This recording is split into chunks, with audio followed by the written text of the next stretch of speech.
to Making Sense of the Madness. We got a great show lined up for you today. We've got Frank Panico. He is the filmmaker behind Deep State Gangsters. We also have Pedro Israel Orta, who came on the show a few months back to talk about his book, The Broken Whistle, a Deep State Run Amok. He's featured in this film with other great whistleblowers, such as John Kiriakou. You're not going to want to miss it. Buckle up and get ready to make sense of the madness.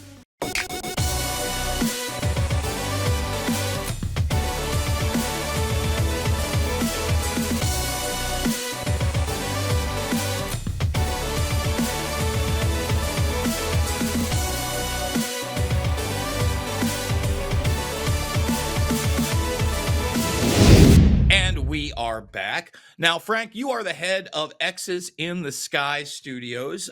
This is your latest film. It's on its way out. It's not quite there yet. We've had Pedro on the broadcast before. We'll get to him in a moment. But give my audience a little bit of a background, how you got into not only filmmaking, but decided to do this project. Yeah, sure. Thanks for having me on. I appreciate it. Well, long story short, I'm from New York, and then I lived in Florida. And then at 24, I moved to Los Angeles for 15 years. And I wanted to be an actor and model, but I fell into screenwriting. And then it kind of just tough nut to crack. So through circumstances, LA kind of kicked my butt a little bit after 15 years. I had a retreat home, and I thank God for that. It brought me back to my elderly parents, who I spent a nice amount of time with before they passed away.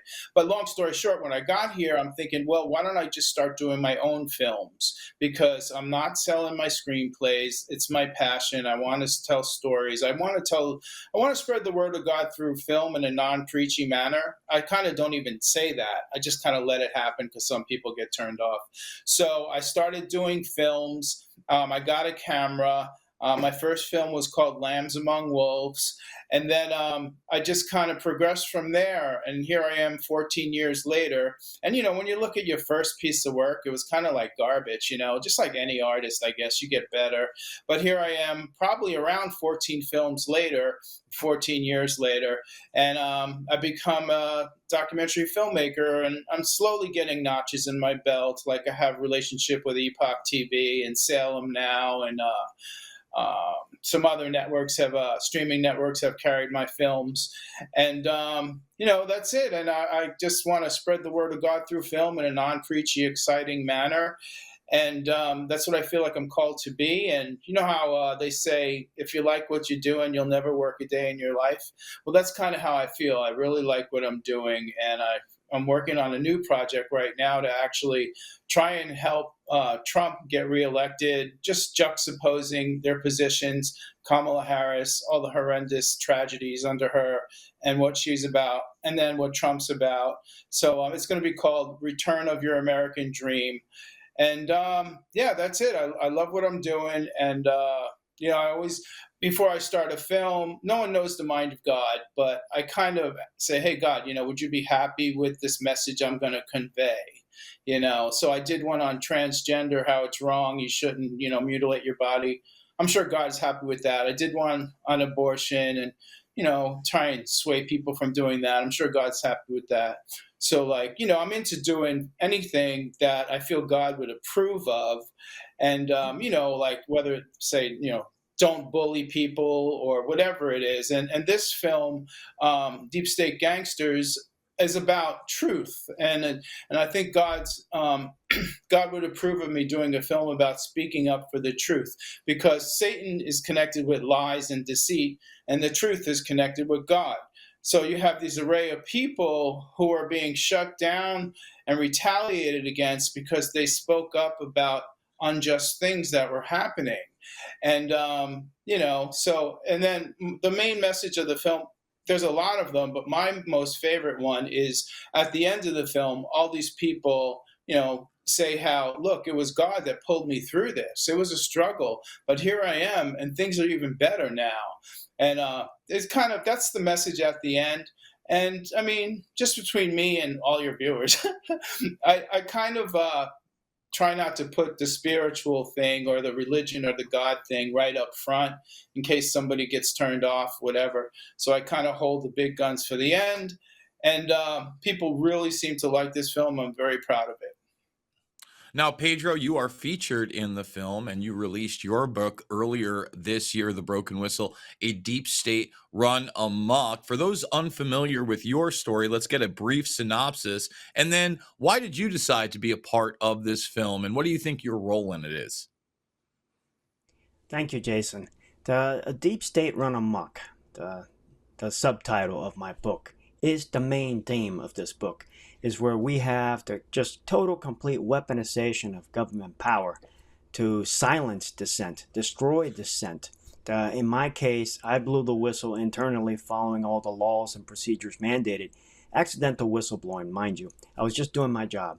I was just reporting to my superiors what I saw, what I witnessed firsthand, particularly in a war zone where our lives were being put in danger and where one officer was being marginalized. And I was in a management position, so I was mandated to speak up. I spoke up, and the whole system just came out against me. Every single office at the Central Intelligence Agency was hell-bent on doing one thing, destroying me, getting me literally to quit and leave the agency. And I refused to quit. And in the process of refusing to quit, I reinvented myself. I ended up having to leave the CIA and go work at the Office of Inspector General for the Intelligence Community on what is known as a joint duty assignment. So I was still a CIA officer, but loaned out to basically the Director of National Intelligence.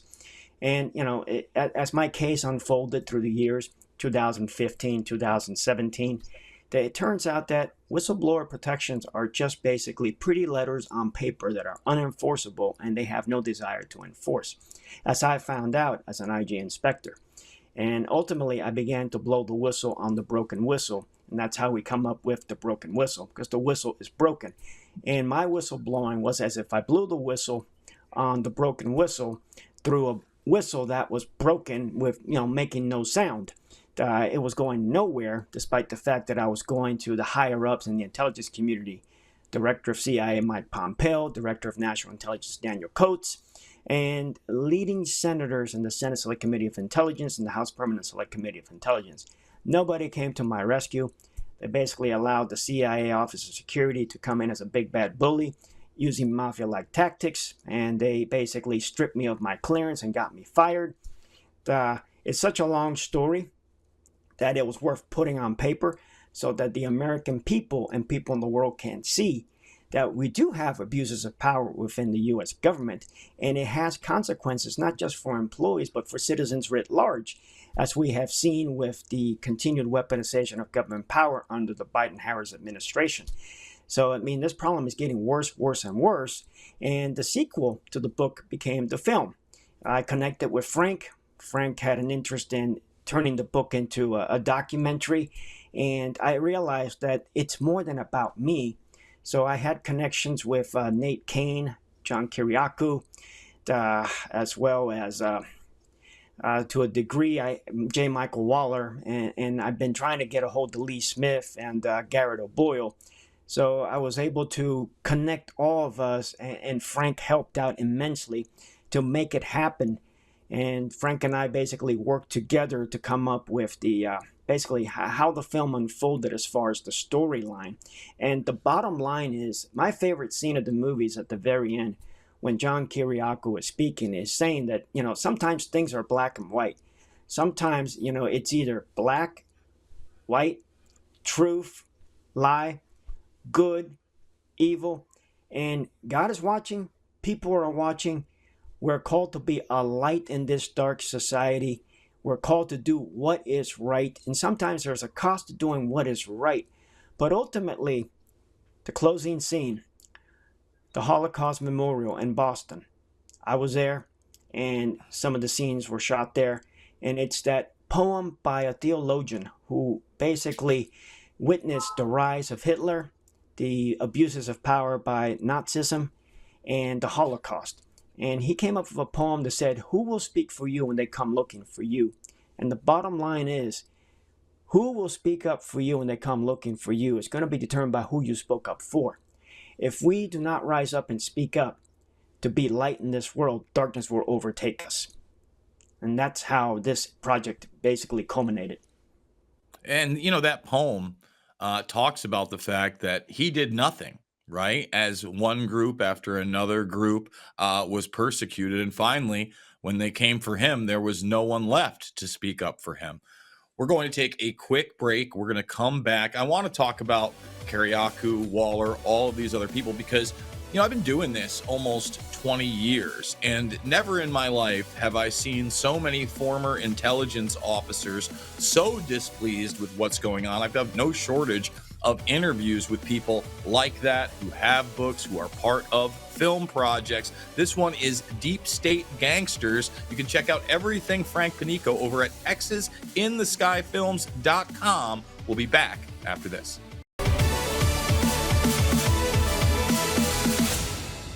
The world is about to shift. Banks are going cashless globally with the emergence of central bank digital currency, which will bring with it programmable money and the ability to turn on or off your purchasing power based on your digital social profile. It's like the equivalent of spyware in your bank account. You need to get out of the system with the world's safest and most precious assets, silver and gold. Call Kirk Elliott Precious Metals at 720-605-3900. That's 720-605-3900. Don't let them win. Patriot TV is committed to delivering the truth. America's new network for patriots is growing fast, and we'd love you to join us as a member of Patriot TV. Your support makes it possible for us to continue to deliver unbiased reporting, thought-provoking discussions, and insights you won't find anywhere else. From in-depth interviews to behind-the-scenes footage, Patriot TV brings you closer to the voices shaping our nation's future.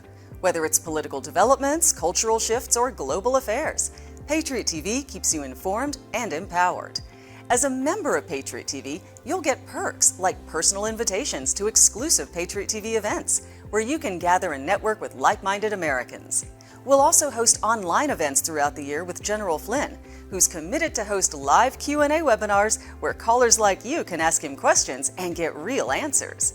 Access to these events will be members only, so go to patriot.tv, click on Become a Member. It's fast and easy. We have a great membership option starting at just $9.99 a month, or save with our annual membership for only $99, or take advantage of the best value, the 2-year membership for just $159. Go to patriot.tv, click on Become a Member. It's fast and easy. Do your part to make sure the truth gets out to all patriots and help ensure future programming. Become a member today. Just go to patriot.tv, click on Become a Member, join today.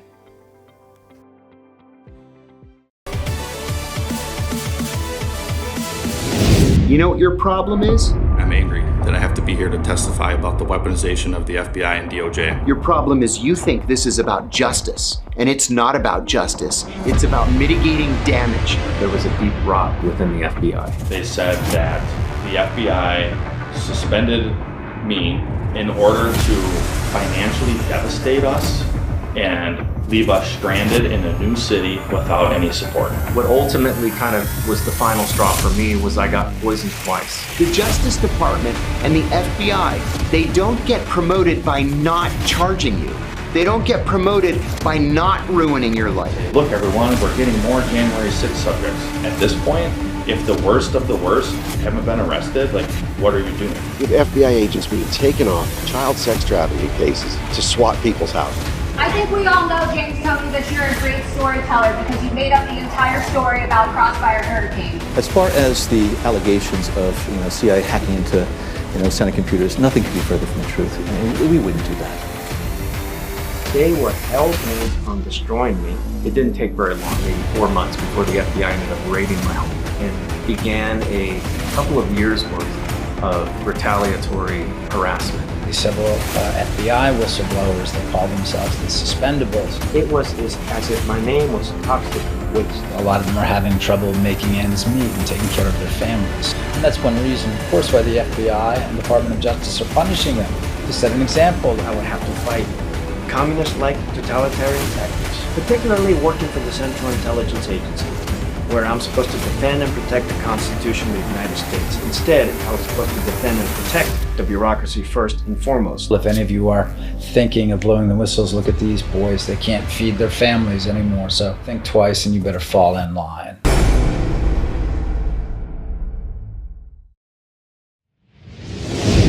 And we are back. Frank and Pedro, obviously a collaborative effort, but you just mentioned Kariakou. Now, Kariakou has been in the public eye for some time. You know, he is the waterboarding whistleblower. His story takes place really at the start of over a decade ago. And, you know, John is one of those people that, again, was the realization that when you're a real whistleblower, you're not embraced, you're persecuted, you're prosecuted, you're put in prison. And I would argue, you know, he did that during, you know, I wouldn't say the height of the war on terror, but it was certainly still very relevant in people's minds and had a long way to go. It's only gotten worse over the last 10 plus years. So I'd love to get both of your takes on that, starting with Frank. Yeah, well, John Kariakou, or yeah, I think I'm saying his name right. Kariakou, I think how he says it. He was like one of the best interviewees. He's told the story so many times. I guess when you got there, it was just bam, bam, bam. I didn't have to really kind of do anything, just ask a couple questions. He was excellent. In case people don't know, he's the whistleblower who blew the whistle on the torturing of prisoners, the illegal torturing of terrorists to get information, right after 9/11. He's an amazing person. He told some stories, and you know, the FBI. Well, he was with the CIA, yeah, but the FBI came in later. Basically, they wanted to punish him. You know, he goes in the film. He says his lawyer said to him, "You think this is about justice? It's not about justice. It's about mitigating damages." So that's what it's about. These people were pissed off. They managed to throw him in jail for like 2 years on some crappy trumped up charge. But my point is, they tried to trick him. They set up an agent, an FBI agent, posing as a Japanese embassy person. They had dinners together, and the Japanese guy's like, "Hey, if you give me information, I'll give you money." And John's like, "How dare you do that? I'm reporting you." And he was told, "Oh, go back and have another meeting with him and another meeting with him." So it turns out that this was an FBI agent posing as a Japanese embassy person. They were trying to get him to commit espionage and actually take money. It was all a trap and a setup, and he didn't. And he didn't find out about this until later, after discovery happened and his lawyers were sent all this crap.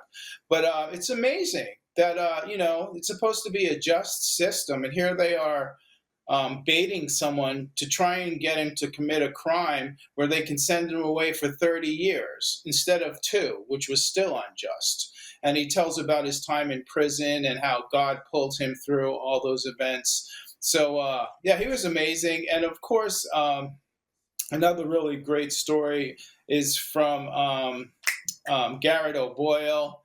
You know, he's the most recent one. They suspended him, and they wouldn't let him. He was getting ready to move to Virginia, I believe, to start his new job with the FBI in his new position. And they said, "Oh, by the way, you're suspended, and we're not using you." After he sold his house and was moving and all this stuff, they knew exactly what they were going to do.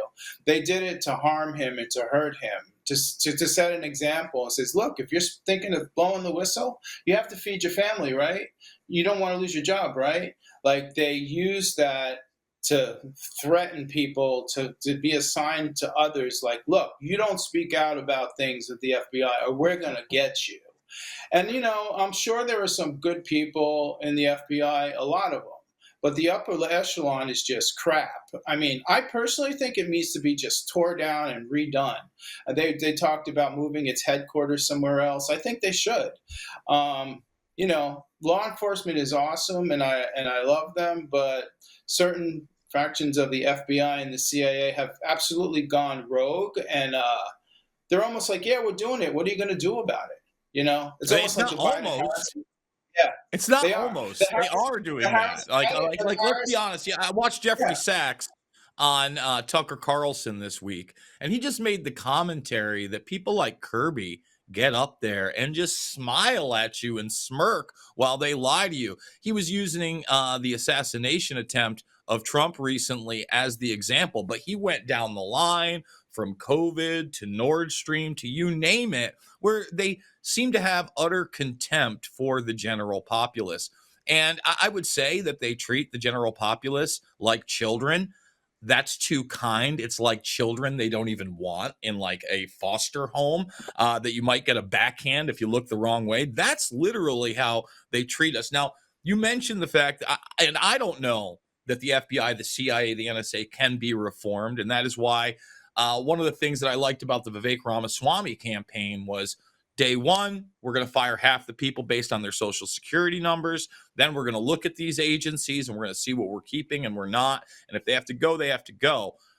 Pedro, you've been in the intel community for a very long time. Have you seen an acceleration in people that are extremely upset as to how it is run as opposed to the past? Has it just gone too far? Because again, you've had whistleblowers in the past, people writing books in the past. I've seen just a massive acceleration, especially over the last 5 to 10 years. I mean, people go into these agencies having a noble, a goodwill. It's like I'm going to serve my country. I'm going to help national security, defend and protect the United States from foreign and domestic enemies. Combat terrorists, so forth. And you go in, and once you're in there, you realize that it's just a massive bureaucracy, that it's hell-bent on protecting itself, defending its turf, defending its territory as far as its place and power within the federal bureaucracy, its funding streams. And you've got to be one of them from the perspective of, first and foremost, defend the bureaucracy, protect it from embarrassment, protect it from anything that's going to threaten its viability. So the people who really move up the ranks are those who develop that type of culture and that kind of mindset. So you end up having a schism where you actually do have a lot of good officers to go in and do the right thing. But they realize that to move up, you're going to have to be one of them. So they either retire in place and keep a low profile until they can bid their time to retire and get out, or they basically just leave and move on into the private sector. So there is a large degree of employees that are really disgruntled. But, we all work for money. It's very expensive to live in the DC area. If you get up and you get into the GS-14, GS-15, kind of pay bands of the government, you're making decent pay. And if you're taking trips overseas and working overseas, you get additional perks, you make good money. So people are afraid to speak up to lose that. And not only that, but the benefits of the government healthcare and so forth. So, I mean, people tend to be quiet and not speak up. In my case, I was put in a very difficult position where I had no choice but to speak up. But I didn't speak up every time I saw something, witnessed something, knowing that the system is rigged against you. And ultimately, as we're discussing, I mean, we may not be able to reform these agencies, and we may have to just completely gut them and start them up from scratch because they're so broken that you just can't fix the brokenness. It's like if you take a tire that has had so many plugs in it and so many holes and so many slashes that you can't patch it up anymore. It's time to just throw the tire away and get a new one. And we may have to do the same thing with some of these agencies like the FBI, the CIA. Pedro, if Trump were to get in and they brought you in as an advisor or you became the head of an oversight committee to look at these agencies, what would be some of the first steps that you took for real regulation? Well, I mean, you've got a couple things that are totally wrong. The Office of Public Affairs, I call it the Office of Propaganda Affairs. They're there to shape and influence and control the narrative that the people see and hear about these agencies. So all these OPAs that are out there, probably shut them down. Office of Congressional Affairs. They're really not there to comply with congressional requests. They're there to manage and massage Congress to ensure Congress gives them what they want. So I would look at doing some reforms on those two entities. And there is so much redundancy within the intelligence community. With intelligence analysis, intelligence operations, there needs to be actually more than just looking at the CIA, but looking at the whole intelligence community writ large, which ironically, that's what General Flynn wanted to do as the National Security Director, and it got him fired. So we've got to go back to what General Flynn wanted to do. We have to do some kind of deep dive, efficiency, economy of scales, redundancy, and find a way to reform these institutions. And it's going to take some heavy hitters to come in and impose their ways. I would say that we definitely have to take out a lot of the career bureaucrats who are more inclined to defend the bureaucracy than U.S. national security. And how do we clean these agencies is difficult, because we cannot let them clean themselves out. If you were to let them clean themselves out, they would do like the FBI has been doing, cleaning out all the pro-Trump, the pro-conservative, the God-fearing, the honorable employees out the door and replacing them with more liberal, like-minded employees. So, I mean, these are tough situations that it's going to take quite a bit of a group effort, not just political appointees, but support from Capitol Hill, because ultimately Capitol Hill Congress, particularly the House of Representatives, is the one that funds all these agencies. So the House is going to have to step up to the plate and do its job with oversight. Same thing with the Senate, and definitely with some strong political appointees that go in and impose their ways on these agencies. Deep State Gangsters is the upcoming film. We're going to take a quick break. We're going to come back. We've got Frank Panico and Pedro Israel Orta with us. You're not going to want to miss it. More Making Sense of the Madness after this.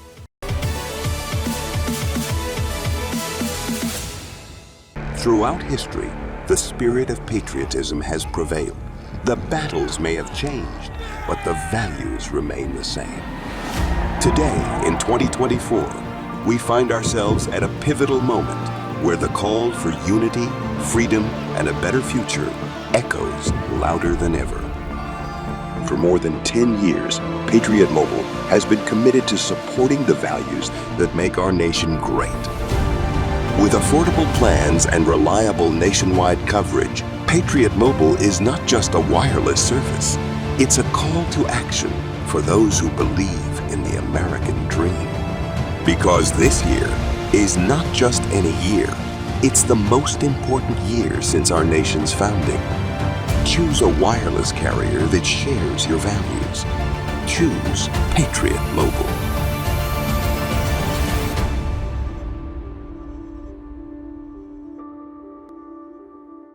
I don't know about you, but I have to have that cup of coffee in the morning. And Kingdom Cup is mold-free, it is pesticide-free, and it is organic. It's got this flavor that is delicious. You don't even have to put cream or sweetener in it. Why did we go with the bean form, the whole bean? Because ultimately the powder form is the one that gathers the most moisture. And that means the more potential mold development. This is actually organic, mold-free, certified. That's important because ultimately people drink coffee. It's cultural. And so we tried to meet the culture where it is and create a healthy alternative. Make the healthy choice for you and your family. Try mold-free, pesticide-free, and it's organic. Delicious Kingdom Cup coffee. And it's available now at the Patriot TV store. Go to patriot.tv and click on store. You'll find Kingdom Cup coffee in the health and wellness section. Order Kingdom Cup coffee at the Patriot TV store now.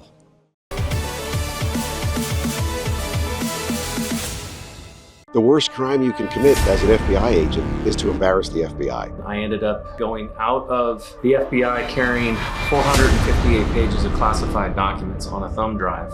They seized my gun and my FBI credentials. If someone comes into your cell uninvited, that's an act of aggression. I've been here 40 minutes and I'm going to get my ass kicked. It's important for people to understand what's going on in the event that you wind up on the other side, what we have to call a regime at this point. There's a story in Genesis about Joseph, and he was basically sold into slavery by his own brothers. My faith never wavered. What you meant for evil, God intended for good. People who see evil that is going on, but they say nothing. When you put your trust in God, before you know it, you'll have the courage to do things that you never thought you were capable of doing. Washington, D.C. is a scary place, but I'm not afraid of it. And we are back.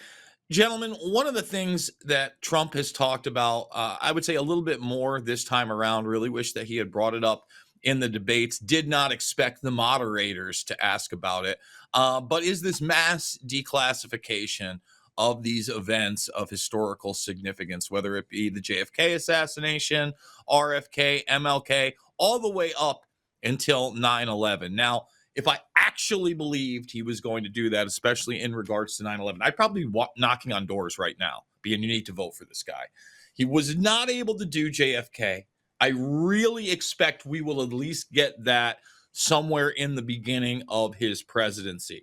As far as the other ones, Epstein's even been mentioned. He says he'll do it. He seems uncomfortable about it.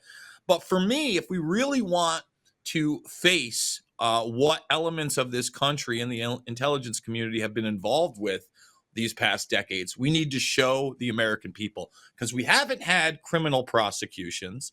We haven't had a meaningful mainstream media opposition.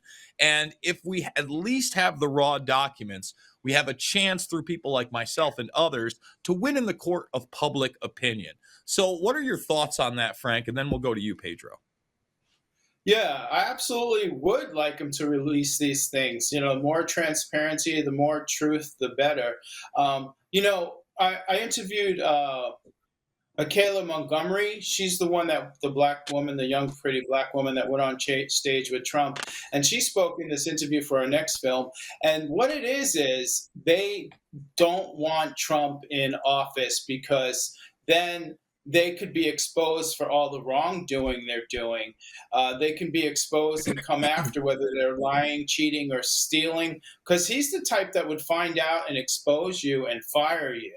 So that's one huge reason why they don't want him in. They're trying to get everybody to just hate his guts. And the last debate was incredibly one-sided. We had basically 3 against 1. And Kamala Harris came off very mean. Okay, she looks like a mean girl. And the first thing she said was, she wouldn't answer the first question, are things better now or then? She just, I call her platitudes in a pantsuit. She just would go on and on. But yeah, I mean, I would love to get some of these things revealed. That's what I'm saying. Like, as far as Epstein and stuff, like, they'll be revealing some stuff, and there are probably people involved that don't want to be known. That's why I was coming back to like what I was saying. Like, Trump will be the one that exposes this truth, and they know it, and they are afraid of that, and they don't want him in. It's not so much that they hate him, it's just they're afraid that he's going to expose them, and he's going to find out about the truth, and they're going to go down, Well, again, I would love to see some meaningful criminal prosecutions, especially after the fact. I look at the Epstein network. One of the things that almost nobody has talked about in regards to that, it seems the guy is an arms dealer. I would not be surprised if it goes all the way back to Iran-Contra. A lot of people don't know or just ignore the fact that there was that plausible deniability circle of Israel actually getting the weapons from Czechoslovakia and other places, funneling it down to South America, and then us bringing up the drugs and contraband to sell out. Epstein had all these connections to not only U.S. intelligence, but Israeli intelligence. I don't know if you've seen the clip, but in that last document dump, comedian Louis Black actually talked about his only experience meeting Epstein at his New York residence. And he said that Epstein had this whiteboard up. He said, "Hey, do you know what this is?" No idea. He's like, "Well, I was talking weapons systems with the Israeli defense minister last night." Really? Jeffrey Epstein, why would you be talking about defense systems with the Israeli minister? I wonder why. Pedro, when we talk about the mass declassification of these type of documents, what are your thoughts? Well, critical for transparency, for all these documents to be declassified, be publicly available. So then the question that comes up is, how can this be done? Where Trump failed is not that he didn't do it, it's that the bureaucracy basically was in charge of declassifying their own documents. And in the process of asking for certain documents to be declassified, they basically defied the presidential order and failed to comply with the president. So how do you do this? It's actually very simple. He's got to have strong leaders in charge of these institutions who are going to go in and say, give me every single document on this topic, leave no stone unturned. That leader needs to take ownership, go in there and find all those documents, take them to the White House, and then the White House has to publicly roll these out on their website or on some portal. and let the public see it. You cannot allow these agencies to have the lead in the declassification process. Never. If you do, you'll never see these documents in your life, or for that matter, your sons will never see it in their lifetime, and who knows who to what generation. I mean, here we are, 2024, and we still can't get the JFK files from 1963. That is just absolutely ridiculous. Day one, whoever is in charge of the CIA needs to go in there, get all those documents, walk them to the White House, and let the White House release them publicly. And that's how you do it with the Epstein files and with every other file that needs to be made public. So one of the things that I was not suspecting when RFK Jr. Essentially dropped out of the campaign and got behind Trump was the idea that they might make him the head of the Central Intelligence Agency. I thought that was, first of all, unexpected. Maybe it could work out. A lot of people were thinking maybe Attorney General, head of Health and Human Services, perhaps some kind of special oversight over Big Pharma. When you look at RFK Jr., and obviously the belief that some of these agencies had something to do with both his uncle and his father's death, is that a viable solution to put Kennedy in charge out of the gates, ensure that these things do get declassified? And Pedro, as you said, not allow just the bureaucrats in charge to clean out the agency, but someone like RFK Jr. and a small staff to try to weed out and maybe try to save these intelligence agencies. We'll start with you, Pedro. Well, should President Trump win and begin to nominate personnel to head these cabinet positions, he's going to have to be very strategic. He's got limited amount of people that have really the gravitas, the depth of character to go in and challenge these agencies. And, he's got to prioritize. I mean, the biggest threat we have to our constitutional republic is certainly the national security bureaucracy. So that leaves their CIA, FBI, and the Department of Justice. Then the other issues are some of these other minor elements that have significant weight in government. In the case of RFK, he's better prepared to handle like the Environmental Protection Agency, the FDA, or the National Health Institute, and not only that, but more importantly is people like RFK Jr. have others in their circle of influence that he can bring on board that Trump can tap into as well. So I would say there has to be some kind of strategic consensus as far as who is going to be in charge of what and what are they going to do going in the gate. And I mean, if you look at the pool of candidates, the reality is that they're very limited. I mean, he's got basically, you can count them. You've got basically Devin Nunes, Kash Patel, Rick Grinnell. You've got General Flynn, Vivek, and, perhaps, Tulsi, RFK. Apart from that, you've got basically a bunch of career politicians in Congress that you're basically rolling the dice, not knowing what you're going to get. Last time he rolled the dice on congressional members like Mike Pompeo and William Sessions, they stabbed him in the back. So I would be very cautious as far as looking at political members of Congress to go into these institutions and make change. Perhaps he's going to have to go down to the state level. I mean, we know we've got some great state attorney generals like in Texas and Missouri. So he probably could go down to the state level and tap into some of the talent there. Well, let me just say this, as far as establishment politicians, I largely agree with you. I even am suspect to some of the people that you put on his allies list. I'm really not a big fan of Grinnell, especially with the Assange situation and what he allegedly showed both Don and Don Jr. in regards to keeping him in the Ecuadorian embassy and then eventually going to Belmarsh.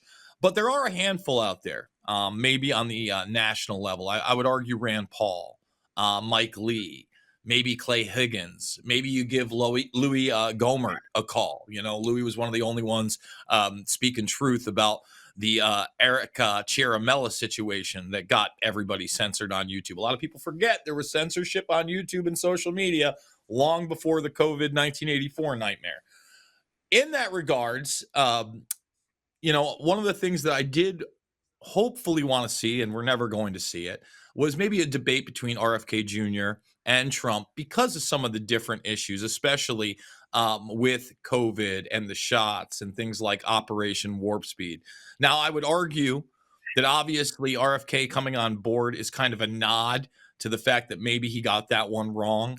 We have that leaked phone conversation after the assassination attempt where he's not talking about Operation Warp Speed, but he is talking about traditional vaccinations and really taking a lot of the positions that RFK Jr. has in the past. So, Frank, what is your take on RFK Jr.'s possible position in this administration should it get in? Yeah, I definitely think he should work with Trump. You didn't mention Tom Cotton. He was potentially going to be a vice president pick. I think he's awesome. But I definitely think it's a plus to bring RFK in. It's going to help his campaign. It should help Trump get elected. He's basically given the nod to all his supporters saying, yeah, go ahead and vote for Trump because I'm with him. So I think it's going to pull in a lot of people. He's particularly good for Trump because he's speaking about, hey, America, don't you want your children to be healthy? And all these Americans that have kids, they obviously love their children. They're like, wait a minute, I think I might vote for Trump. He has the interest of my child in heart. And that's going to be huge. I mean, that's a huge plus. Look, you want healthy kids. You want me to take care of your kids. You want to help take care of your kids. Our obesity's out of control. The depression rate's out of control. We're going to get these chemicals out of our foods. That's a really great sales pitch. And RFK, in a way, not a lot, but in a way is a lot like Trump because he's not an establishment person. He's going to be like a bomb thrower. I'm assuming like he has money, but maybe not as much as Trump. But it's a definite plus. Or as much anymore, seeing they didn't give him Secret Service protection and he had to have his own security for 9 months. And let's not forget there was a possibility of an assassination attempt on him. You had some guy faking being a part of the security that was armed, and even after that, they refused to give him Secret Service protection. Continue. I'm sorry for interrupting. No, I agree. Yeah, someone showed up to the green room, I believe, and was posing as an officer or an FBI person and had a gun. He probably would have killed him. And then, Biden administration would not give him security. It makes you think, do you want him to get killed? Like, what are you doing? And it wasn't until after the assassination attempt on Donald Trump that he got that. And I'm going to say the scary part out loud. Something is damn fishy about that assassination attempt on Donald Trump. Damn fishy. Frank, I personally, let's just stop. We're talking deep state gangsters here. Chris Wray got up there and said that all 8 shots on the roof came from crooks. Absolutely insane. Absolutely ludicrous. You watched it the first time.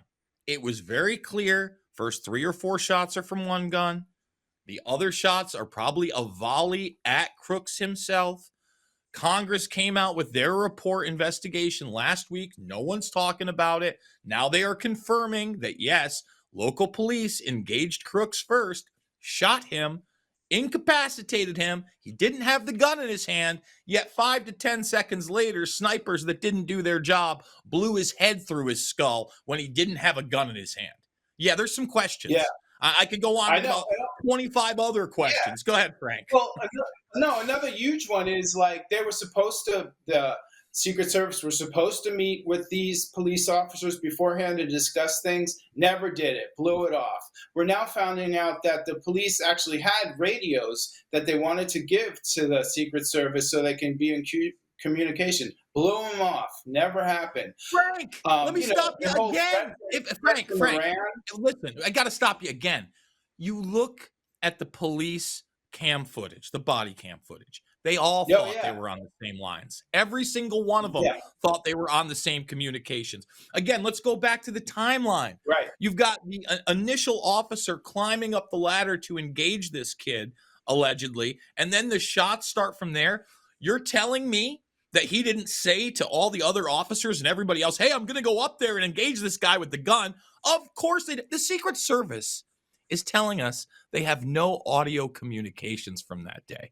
Listen, I get it. They want to treat me like a child. A 4-year-old could figure out that's a lie. We got to take one last break.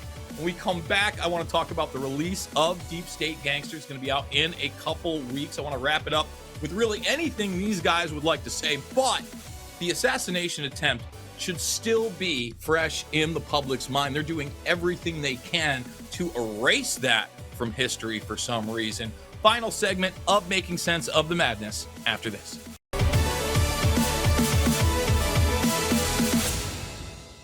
Did you know that thousands of authors across the country have written books and published them with Page Publishing? If you've written a book, Page Publishing can help you through the process.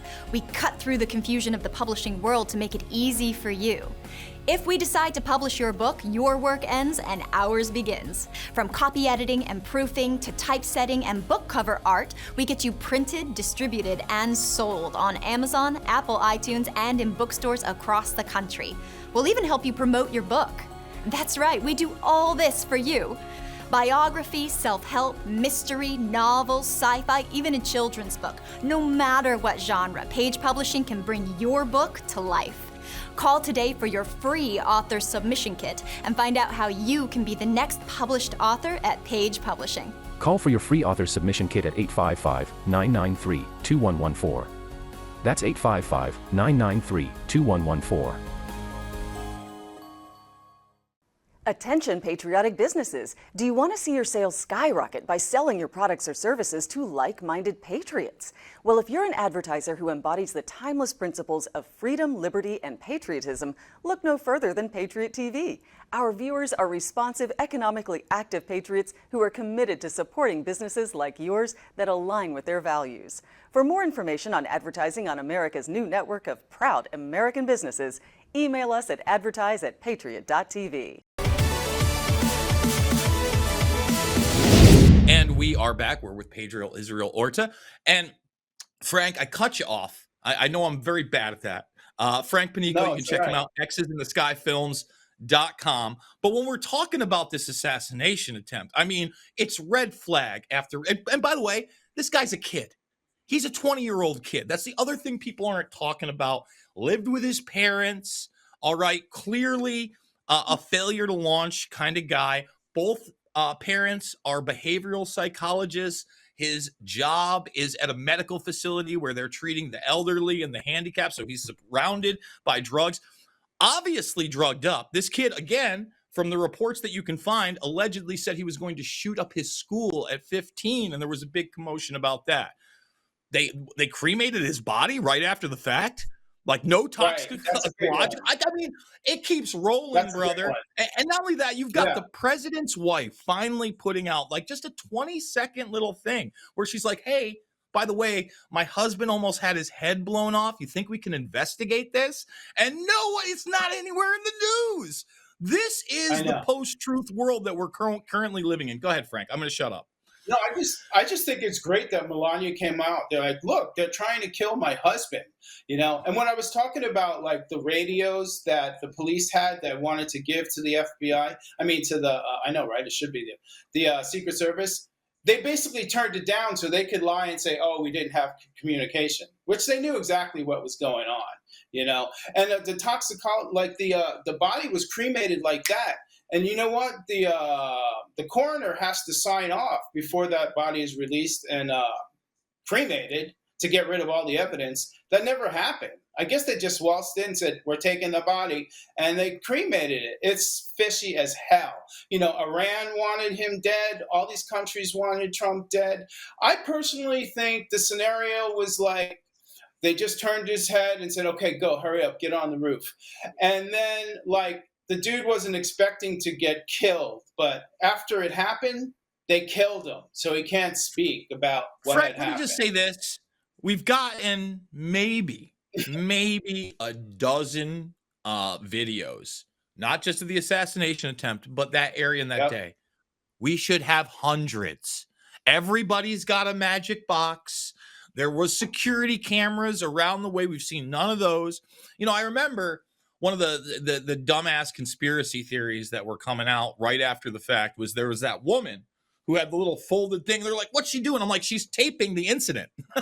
Like, gunshots are going off. She had a towel and she's taping it. Where's that tape? You know damn well, the DOJ, the Secret Service, the FBI rounded up every single possibility of a visual communication that day, and we've seen almost none of it. I mean, literally almost none of it.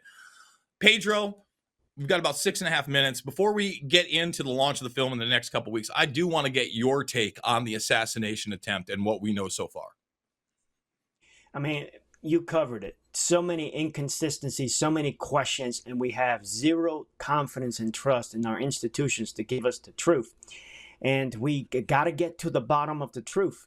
And ultimately, I don't think we ever will, because as long as we have the FBI, the Secret Service, Department of Homeland Security infiltrated by these political hacks who want to hide the truth, we'll never get the truth. So it goes back to the election. We've got to elect the right leaders.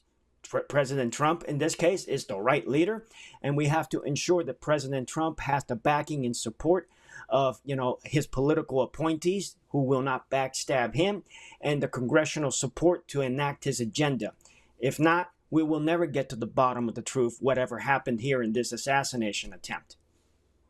So the film launches in about 2 weeks. I'm a documentary filmmaker myself. I know how hard these things are. And I know also when you're doing them and you're watching them for the umpteenth time, you want to cut this, you want to add that.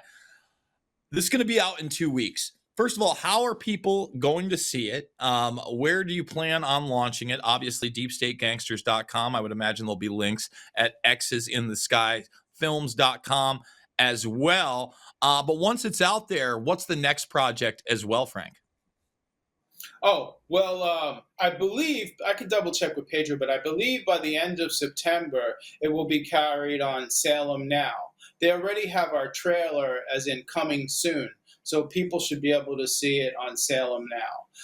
The film I'm working on now is going to be epic, and you probably know about this. I'm like a time frame. I have to get it done. I'm shooting for like October 1st, for like less than 3 weeks. I'm probably 40% done.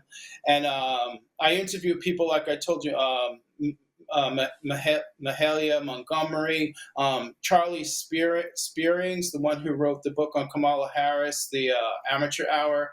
I'm interviewing a guy named Glenn Parada. He's awesome. He was from El Salvador, has this story about, the American dream. He fled the MS-13 thing.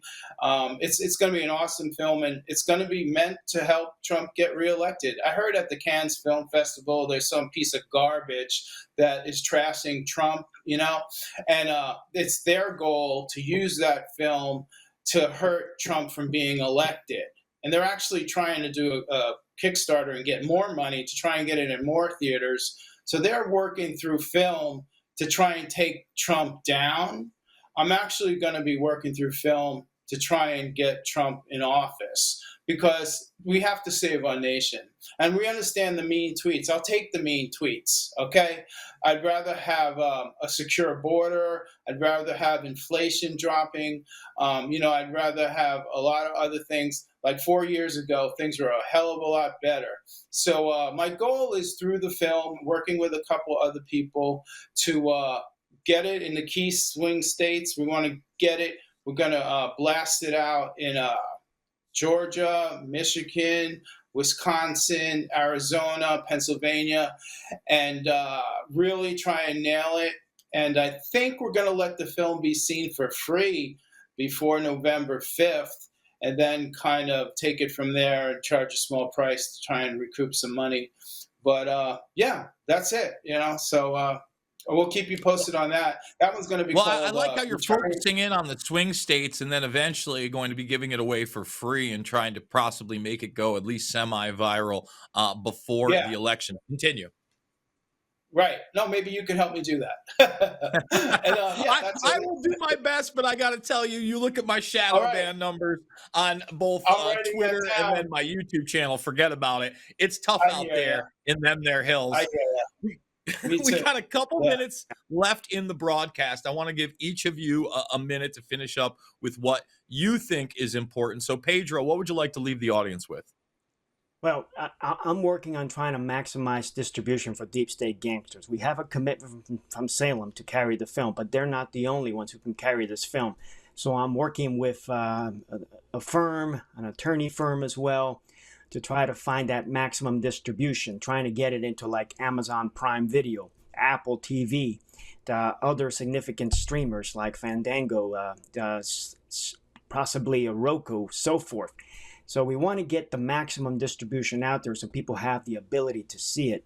Also, potentially, if we can get it into some select movie theaters, we're shooting for that as well. But that is a process, and that's where we're at right now. And hopefully we can complete this process and have a game plan going into the end of September, beginning of October, to have this film out there so people can see it. As far as the important message here is the weaponization of government power is the biggest threat that we face in our constitutional republic, and we have to attack this problem with the right candidate as president, President Trump, and the right appointees to go in and clean these agencies out. Frank, 30 seconds. What do you got? Time to clean house. I'm with Pedro. One other huge thing in the film was how socialism and communism is seeping into our nation. This is like what happened in the 30s and the 40s, when they were trying to exterminate the Jews. There's a parallel to the Holocaust that's happening. It's seeping into our country. There's this great propaganda through media, and we have to be aware of that, And, I remember on CNN. Gentlemen, we have run out of time. I appreciate you. I hope it does well. DeepStateGangsters.com is where you can find the film before it comes out and know where it's going to be distributed. Folks, you know the drill. It's not about left or right. It is always about right and wrong. I absolutely love you guys, and we'll see you on the flip side.